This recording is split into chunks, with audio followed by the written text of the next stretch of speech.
morning, everyone. I'll be discussing the role of biomechanics in refractive surgery today, something we've termed the BAIT nomogram, where BAIT stands for Biomechanics Application and Integration to Treatment. So the field of refractive surgery has evolved drastically over the past few years. Most significantly, the diagnostic modalities have moved on from the erstwhile Placido-based topographers and slit scanning technology to present-day Scheimpflug imaging and most recently, corneal biomechanics. Several risk scoring systems have been put forward to predict the risk of ectasia after surgery. In this talk, we'll be focusing mainly on the partnership between Scheimpflug-based imaging and corneal biomechanics. On a regular day in the refractive clinic, we come across two extreme categories: patients with completely normal topography and biomechanics, and patients with ectasia having abnormal tomography and biomechanics. However, we also come across patients who don't fit into either of these extremes. Say, for instance, a patient with normal tomography but abnormal CBI-TBI, or a patient with abnormal tomography, normal CBI, and a borderline TBI. What do we do in such cases? What would be the right approach in such scenarios? Rather, which parameter would we give more weightage to? The corneal structure, as denoted by corneal tomography, or the corneal strength, as denoted by the corneal biomechanics? Previous studies have confirmed the role of corneal biomechanics while assessing patients with ectasia. Now, for any corneal ectatic disease to occur, the primary insult results in biomechanical instability, which can be picked up on the corvis prior to any morphological changes. As we dug deeper, we realized that there is a lack of a systematic approach in existing literature to plan refractive surgeries in different case scenarios. How do we make this confusing matrix more understandable to clinicians? So we set out to develop an algorithm to plan refractive surgeries on the basis of corneal tomography and biomechanics, aiming to optimize the visual, tomographic, and biomechanical outcomes of refractive surgery. For this purpose, we classified patients into 4 groups. Group 1 included patients with normal corneal tomography and biomechanics. Group 2, patients with normal tomography and borderline biomechanics. Group 3, patients with borderline bad D, normal CBI, and borderline TBI. And Group 4, patients with abnormal tomography and biomechanics. So we applied this algorithm in our clinics in the following manner. In Group 1, on the basis of clinical examination and diagnostics, we can proceed with any among the refractive surgeries, SMILE, LASIK, or PRK, as per the surgeon or the patient's preference.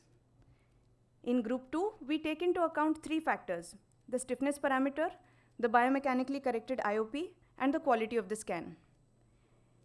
If the BIOP is more than 16.6 millimeter of mercury, we look at the SPA1. If it's less than 100, we proceed with a phakic IOL implantation. If it's more than 100, we proceed with a SMILE extra or PRK, depending upon the patient's refractive error. If the BIOP is less than 16.6 millimeters of mercury, we directly proceed with phakic IOL implantation or a PRK, depending on the patient's refractive error. In Group 3, those with a normal regular epithelium underwent a phakic IOL implantation or a PRK, and those with an irregular epithelium first underwent treatment of the ocular surface, followed by either SMILE or LASIK. Basically, a borderline bad D is correlated with an irregular epithelium and warrants ocular surface treatment prior to refractive surgery. And finally, those in Group 4, we implanted with phakic IOLs. So we found that this algorithm was safe and effective in all 4 groups across all procedures. It was accurate as per the classification of patients according to their tomography and biomechanical characteristics. It was best to avoid SMILE and LASIK in suspicious eyes unless the tissue is strengthened post-surgery with a cross-linking procedure. So what was known is that the biomechanical data has demonstrated its relevance not only for the correct diagnosis, but also for a proper follow-up after refractive surgery.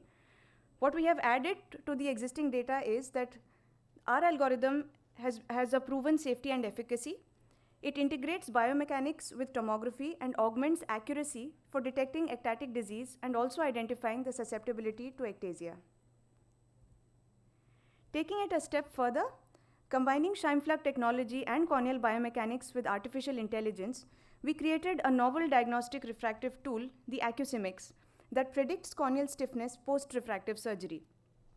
As the name suggests, it accurately simulates the outcome of refractive surgery. It's an AI-based prediction model used in refractive surgery to predict which eyes may develop ectasia postoperatively. AI-based adjustments generate a postoperative deformation curve from which the predicted post-op corneal stiffness is derived for each refractive surgery. Hence, a virtual simulation of all refractive surgeries can be performed. Using artificial intelligence-based algorithms, this data is combined to give a documented change in corneal stiffness post-refractive surgery. Thank you.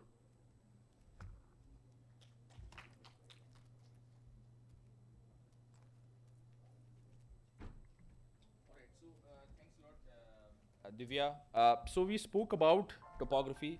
We spoke about imaging, whether it is just looking at plain tomography. The next question was whether tomography actually correlates well with biomechanical weakening and stiffness changes. So you need to understand tomography by the time changes occur, biomechanical weakening would have already set in. Now the next generation is where what invariably happens is that when you're looking at imaging, whether it is the tomography or imaging, whether it is biomechanics, is that an aspect of what we've missed is looking at actual structure in in the cornea. Now, any procedure we do or any weakening is finally occurring at an ultrastructural level, and that is where understanding collagen is important.